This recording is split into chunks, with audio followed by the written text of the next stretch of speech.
O ENFM apresenta Diálogos sobre Política, um programa com pesquisadores e profissionais da área analisando temas diversos da nossa conjuntura política.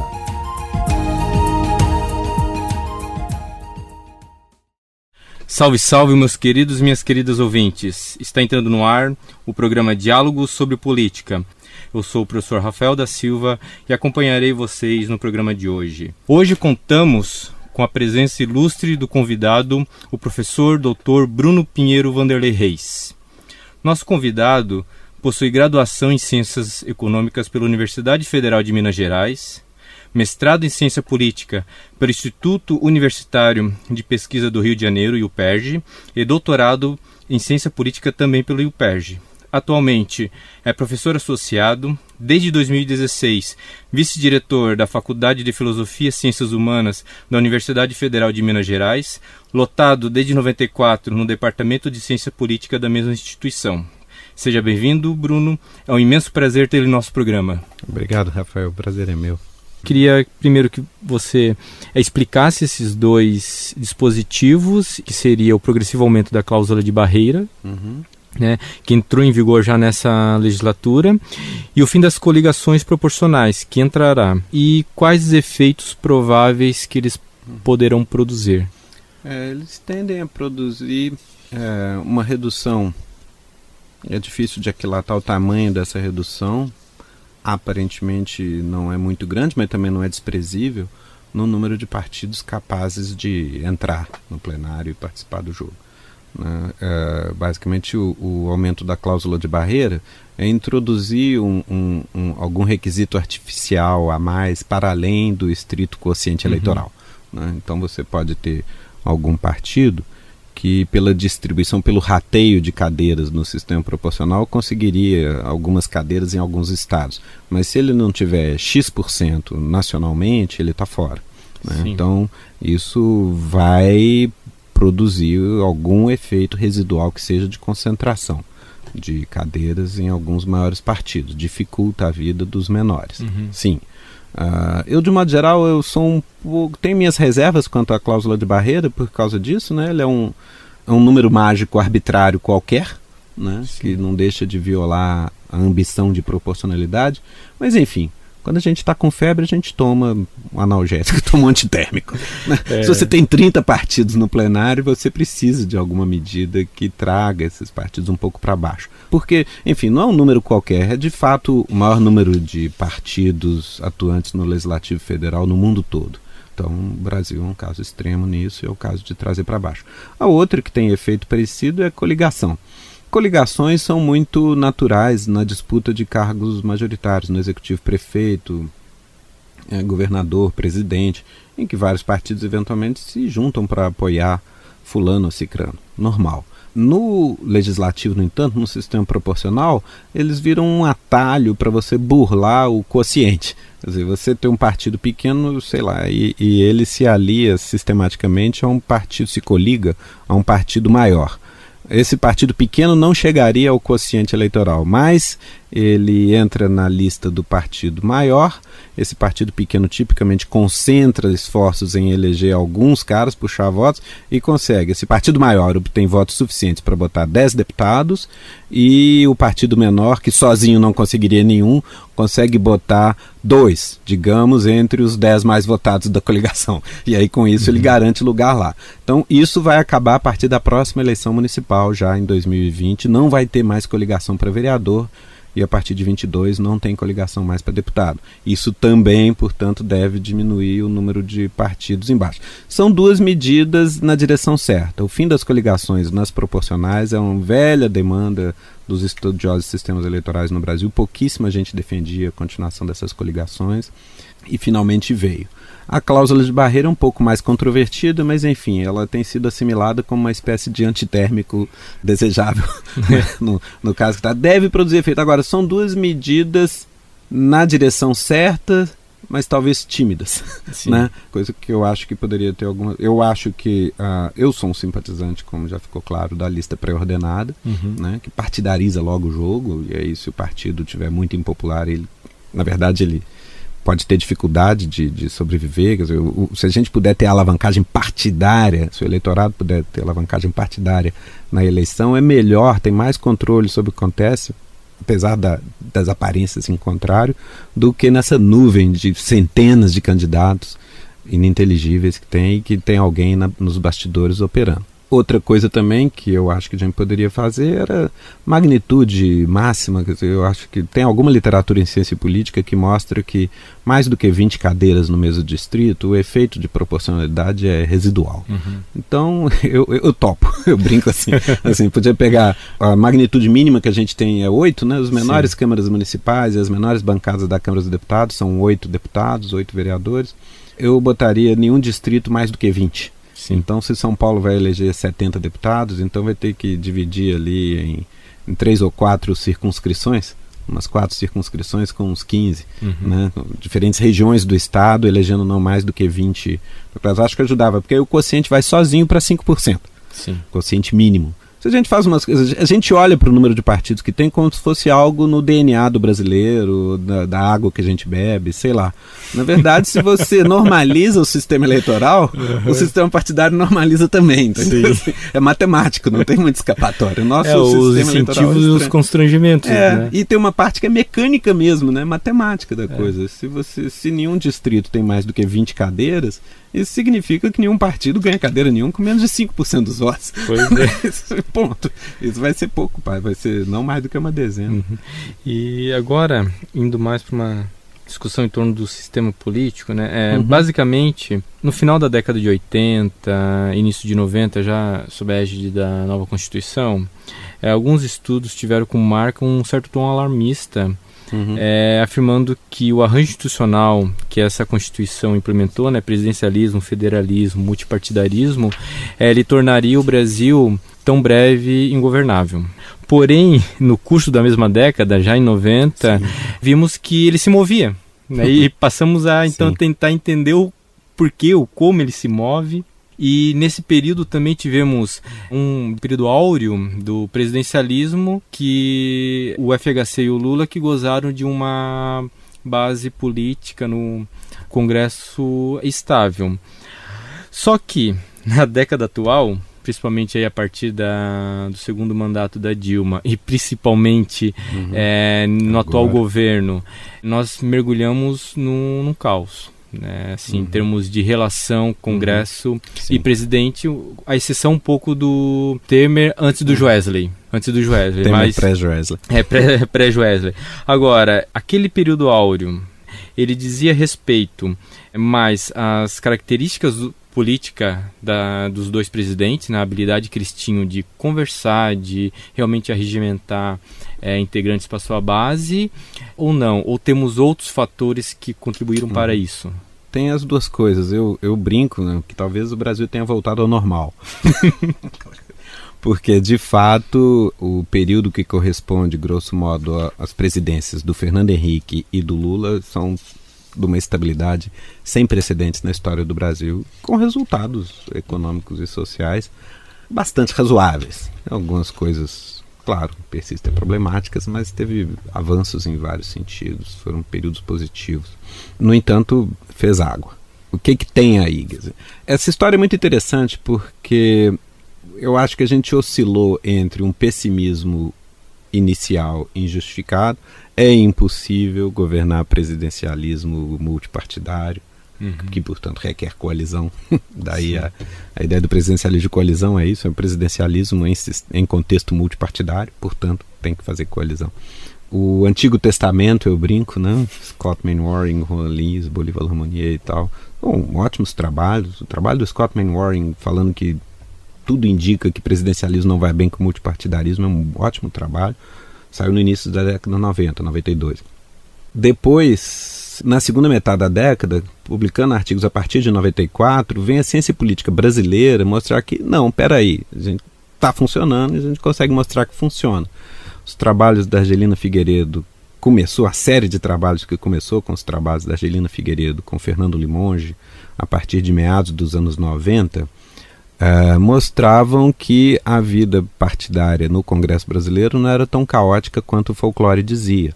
as votações eram previsíveis, o executivo, o governo ganha a maioria das coisas, isso mesmo no governo paralisado como o do Sarney, etc. E depois, ainda por cima, de 94 em diante, teve real, período do Fernando Henrique, com uma aliança ampla, clara maioria na Câmara, ele conseguiu operar. O que não quer dizer que faça o que quer, porque ele não fez, por exemplo, a reforma da Previdência que queria, não conseguiu passar a idade mínima por voto. Né? Essas coisas. Exato. Tem lá outro poder atuando. Mas governa-se. Né? Esse é o ponto. Governos ganham, governos perdem, mas o sistema parecia governável. Como é que isso se fazia, no entanto?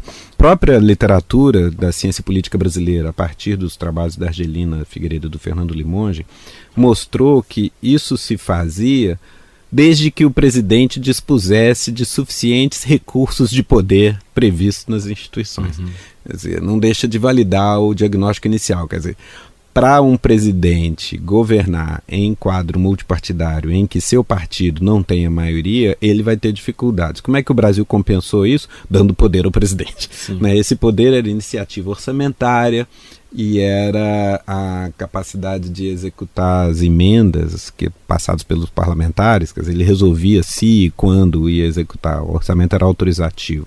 Né? E outras coisas assim, medidas provisórias, medidas de iniciativa do Poder Executivo tinham tramitação mais rápida, um monte de coisa especial que delegava. Também dentro, algumas coisas internas ao Congresso favoreciam isso. A mesa da Câmara tem muito poder, quer dizer, o presidente do Brasil era, nessa época, um dos presidentes mais poderosos do mundo. A literatura da ciência política fora do Brasil começou a notar isso. E a mesa da Câmara é uma mesa muito poderosa dentro do regimento da Câmara. E o colégio de líderes é muito poderoso dentro das bancadas partidárias. Então o que acontece? A gente tem um sistema eleitoral que produz um plenário bem pulverizado e aí depois faz um regimento, uma constituição que compensa isso centralizando o poder no dia a dia. Entendeu? Foi essa a fórmula pela qual funcionava. Teve até alguma crítica falando, então o sistema acaba sendo meio autoritário, mas aí vem a literatura dos aparatos de controle, da rede de accountability, do sistema U, CGU, TCU, que controlaria, estava tudo bem. Quer dizer, estava tudo bem em que sentido? Qual é o problema? Duas coisas. Primeiro, eu acho que a gente estava olhando só para, essa literatura estava olhando para a relação entre o Executivo e o Legislativo, dados os plenários. E eu acho que a gente tinha um problema na composição dos plenários com o financiamento. Eu acho que a interação, que eu sempre chamo, desde a década passada eu já ficava brandindo esse argumento. O sistema eleitoral muito pulverizado interagia mal com a regra de financiamento que dava poder demais aos financiadores. Hoje eu costumo dizer o seguinte, nosso sistema eleitoral fragmenta a demanda por dinheiro, milhares de candidatos a deputado, de um lado, e do outro lado concentra a oferta de dinheiro quando diz que cada doador pode dar proporcionalmente à sua renda bruta. Né? Então, se cada um de nós pode doar conforme a nossa renda bruta, um candidato racional vai bater na porta de quem? De gente rica. E qual é o setor que vai estar interessado em doar tanto dinheiro assim? Setores interessados em contratos com o Estado. Quer dizer, a cena que vai ser depois estourada pela Lava Jato, digamos, ela é inteiramente dedutível do marco regulatório. E ela continua de pé. Né? Então esse é o problema. Eu acho que a literatura brasileira, de um lado, sim, deu uma contribuição real para o debate. É a maior contribuição da história da ciência política brasileira, a disciplina. Porque ela mostrou para o centro, e hoje mudou a ortodoxia nos Estados Unidos, etc., que sim, presidencialismo pode funcionar como multipartidarismo, está funcionando no Brasil, enfim, na América Latina em alguns lugares, na África em vários lugares, no leste europeu, tem vários países desse jeito. E como é que funciona? Tipicamente por um arranjo em que algumas prerrogativas do executivo compensam a fragmentação do legislativo. Agora, o que acontece nos últimos anos? Primeiro tem o choque das agências de controle, elas mesmas relativamente descontroladas, sobre a retaguarda do financiamento de campanha que tinha ficando viciado ao longo de 20 anos, nos pouquíssimos grandes financiadores interessados em contratos. Ou seja, favoreceu atores que eram o que a literatura americana chama de rent seekers, o pessoal orientado para a captura de renda do Estado. Isso não necessariamente é corrupção, porque isso pode ser feito por processo legal, contratos, etc, etc. Mas o arranjo institucional favorecia poder para essa turma, porque eles tinham grande influência nas eleições, portanto têm poder. E setores orientados para a captura de renda, tipicamente são de baixa produtividade, baixo dinamismo, não muito inovadores, que estão olhando para contratos mais do que para competição. Então, isso é uma coisa.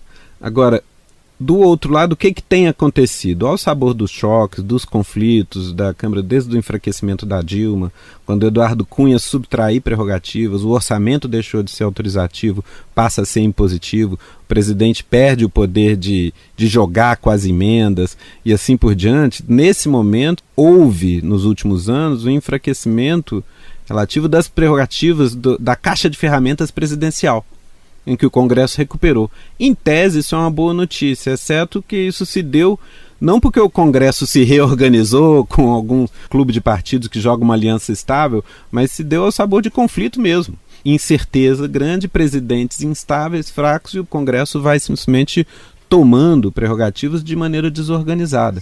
Então, se o diagnóstico anterior estiver certo, isso significa que as condições para a produção de maiorias e governabilidade estável se deterioraram.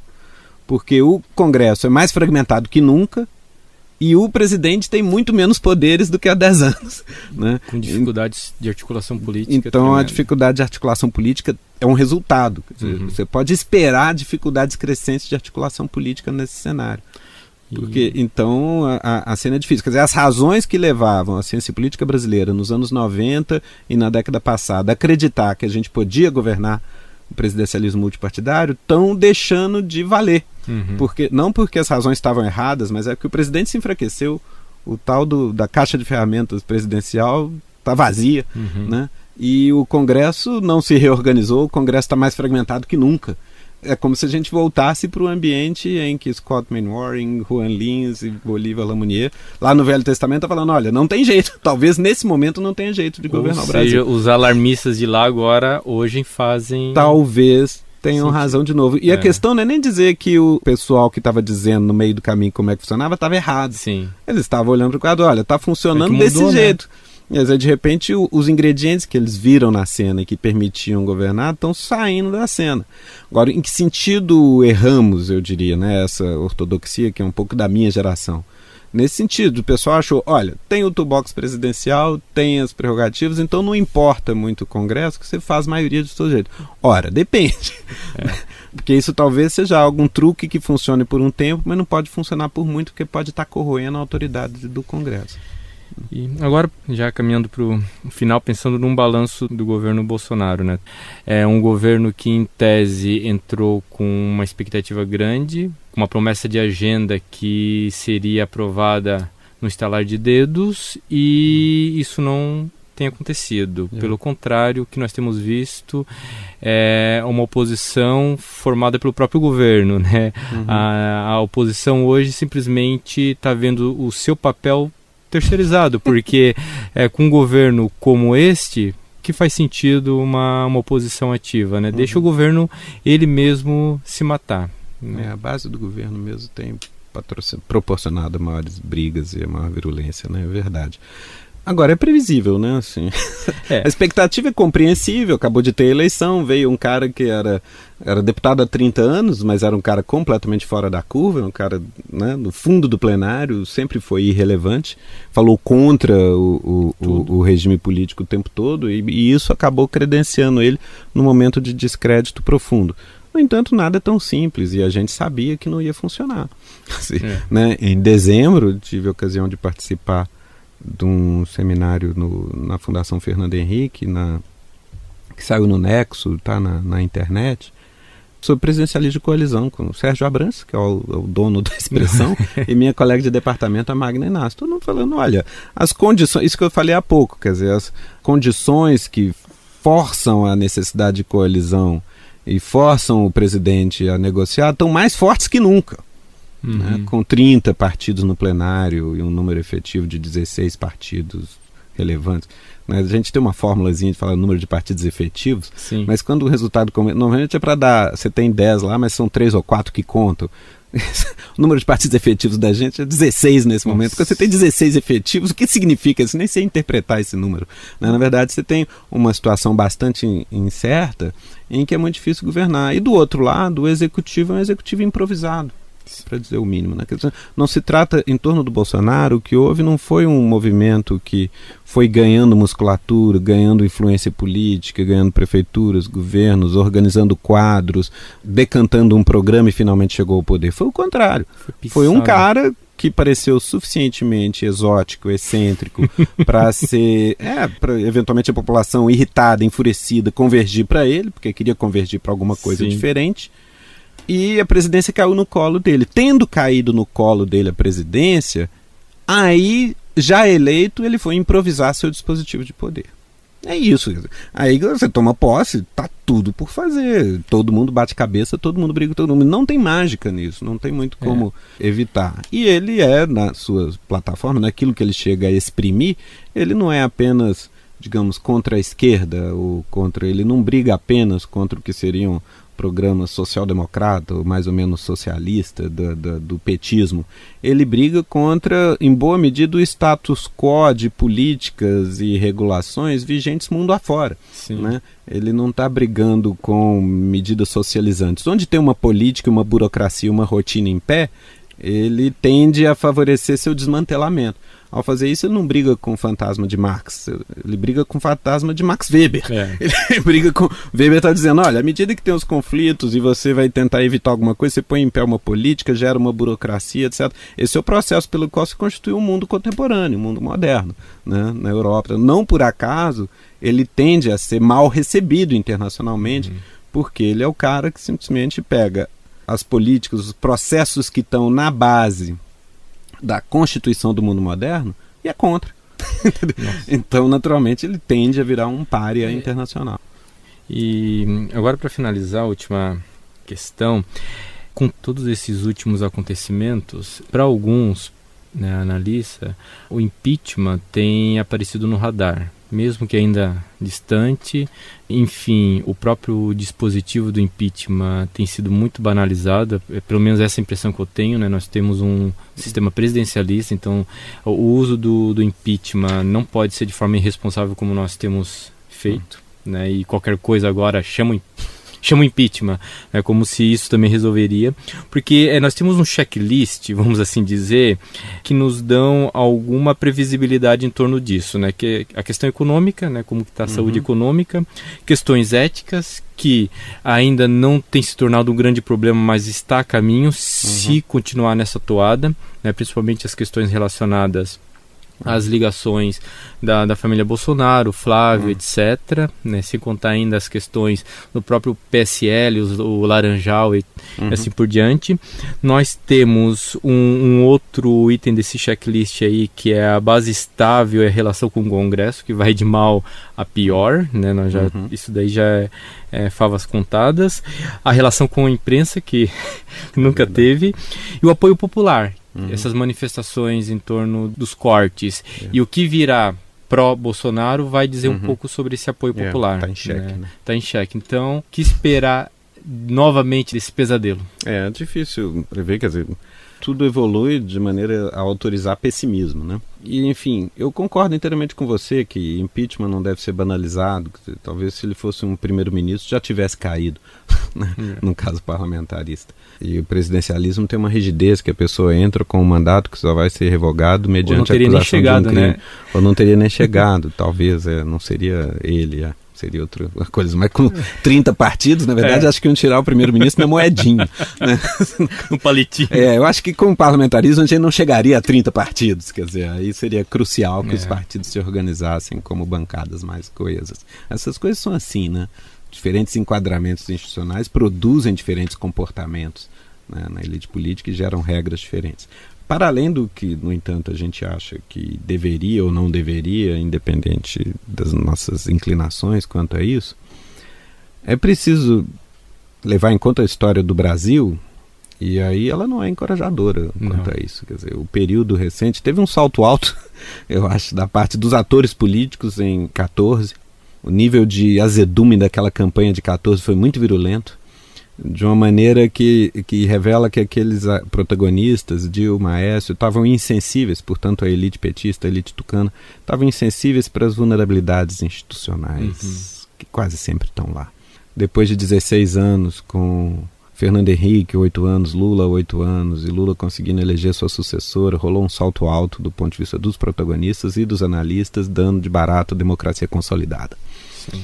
E, na verdade, É muito difícil falar em democracia consolidada em qualquer lugar do planeta. Ainda mais no Brasil. Ainda mais no Brasil. Se você subtrai Fernando Henrique e Lula, Juscelino Kubitschek é o único presidente civil da história do Brasil que foi eleito em pleito competitivo, governou o mandato todo e entregou a faixa para outro sucessor eleito também. Talvez o Brasil tenha simplesmente voltado à normalidade, né? Em que depois de um período em que tinha 2 presidentes que, sim, cada um tem sua coleção de qualidades e limitações, defeitos, mas talvez não, certamente, são 2 caras que entram muito confortavelmente na lista de presidentes mais aptos, mais capazes, mais peso pesado da história. E aí, isso nem sempre é o caso, a maioria dos presidentes é de uma clara mediocridade, e talvez a gente tenha montado ali o que meus colegas tenham esboçado no presidencialismo de coalizão, é um sistema que é viável, mas talvez seja difícil de governar. Sim. E a gente pode ter sido enganado pelos talentos relativamente raros, tanto de Fernando Henrique quanto de Lula. Eles são muito diferentes uns dos outros, a coleção de qualidades e defeitos de um e de outro são muito diferentes, mas não são pessoas que você vê todo dia. Sim, nem Fernando Henrique, nem Lula são um político a mais. A nossa fábrica de líderes está bem parada. É engraçado que quando eles estão aí, a gente não enxerga muito, né? É igual jogador de futebol, que a gente vai ter saudade e depois você já parou de jogar. Quando tá jogando, a gente xinga. O político é a mesma coisa, a gente fantasia depois que eles já passaram. Mas sim, quando a gente simplesmente está saindo de cena, a geração de Fernando Henrique, Lula, Mário Covas, sei lá, e entrando, as novidades são o Dória, o Crivella, o Wilson Witzel e tal, não pode sinceramente ter ilusões de que está melhorando. Você tem uma clara deterioração, o discurso é rebaixado, é mais violento, é menos agregador. Imaginei que eu iria sentir saudade de toda aquela velha guarda do Congresso, né, falando no alto da sua sabedoria e experiência. Olha... Eu brinco que, enfim, tem uma frase do Ulisses Guimarães muito boa que eu acho que exprime. Quando as pessoas reclamavam para ele dos políticos, ele virava e falava, olha, o barro é esse. É o que está tendo, são pessoas normais, entendeu? Somos nós. O bem ou pro mal, com as fraquezas, com as qualidades. Às vezes a gente reconhece num conhecido umas grandezas suspeitadas, e às vezes as pessoas que a gente mais admirava dão umas pisadas na bola horríveis, e na política tudo isso é muito magnificado. Mas são pessoas normais. A questão é se a gente tem um ambiente político em que elas podem, que digamos, extrai o melhor delas. Sim. A questão é você ter... Toda vez, eu insisto muito nisso, toda vez, em qualquer lugar do mundo em que alguém faz campanha falando, vou acabar com a corrupção, vou limpar a política, é sempre mentira. Sim, porque isso não funciona rápido. Como é que... não tem jeito de acabar com a corrupção? Não, acabar não tem mesmo não. Tem jeito de melhorar? Tem, mas como é que isso funciona? Funciona devagar. Funciona de maneira chata, sem graça. Porque são rotinas, procedimentos, burocracia que vai treinando, controles que vão chegando no lugar, passa uma geração, 2, 3, você olha para trás e fala, nossa, agora está bem melhor. Né? E isso estava acontecendo no Brasil nos últimos 30 anos. Agora você está no meio da incerteza completa. Rápido, só acontece uma coisa, rápido acontece piora. Para piorar não precisa de muito tempo, é só desorganizar, é só tirar umas rotinas do lugar. Agora, melhoria é progressiva, paulatina. Então, aí quando alguém fala, vou limpar, sempre tem gente falando isso, não é só no Brasil, na Europa, na Ásia, sempre tem alguém fazendo sucesso falando, deixa comigo que eu limpo. Assim Jânio Quadros foi eleito, assim Collor foi eleito, assim muita gente está sendo eleita mundo afora, sempre é desastre. Esse messianismo é sempre problemático e pode ter como resultado o que nós temos hoje, né? Que é basicamente o caos que virou a nossa normalidade política. Exatamente. Onde a gente estava paulatinamente construindo rotinas de controle, ainda que descalibradas, e a própria Lava Jato é um sintoma disso. Sim. Na própria emergência das investigações e tal, estavam acontecendo as investigações em curso sem interferência de cima, etc. Sequer, eu diria até sem interferência que devia ter, porque também cometeu sua cota de ilegalidades e isso não ajuda. Houve os excessos e tal. Então a questão é, todos os escândalos da última década foram quase sem nenhuma exceção apurados dentro do aparato Estado. É o Judiciário, é o Ministério Público, é a CGU, é a TCU. Quase nunca você teve investigação jornalística independente descobrindo alguma coisa. Era o próprio Estado se controlando. E a cobertura sempre a reboque, né? Sempre a reboque. Agora, esperando vazamento, esperando alguma coisa. Agora a ideia de que a gente vai continuar a se controlar cada vez melhor é apenas uma esperança. Porque nesse momento todas as rotinas estão em xeque, todas as rotinas estão sendo desmanteladas. Então, é isso, né? A gente poderia ficar conversando aqui por horas e horas, né? Mas, enfim, temos os nossos compromissos. Então, eu queria primeiramente agradecer, né, Bruno, a presença não só na nossa universidade, mas também a presença aqui, conversando conosco e com os ouvintes. Esperamos que também nossos ouvintes tenham gostado desse programa e aguardamos também a audiência deles para os próximos, já que o nosso projeto é um projeto que não vislumbramos um fim, porque a política ela continuará, então nós tentaremos acompanhá-las nas análises. Então, até mais a todos, muito obrigado. Obrigado a você. O ENFM apresentou Diálogos sobre Política, um programa com pesquisadores e profissionais da área analisando temas diversos da nossa conjuntura política. Um projeto de extensão do Departamento de Ciências Sociais e do Programa de Pós-Graduação em Ciências Sociais da UEM. Coordenação do Núcleo de Pesquisa em Participação Política.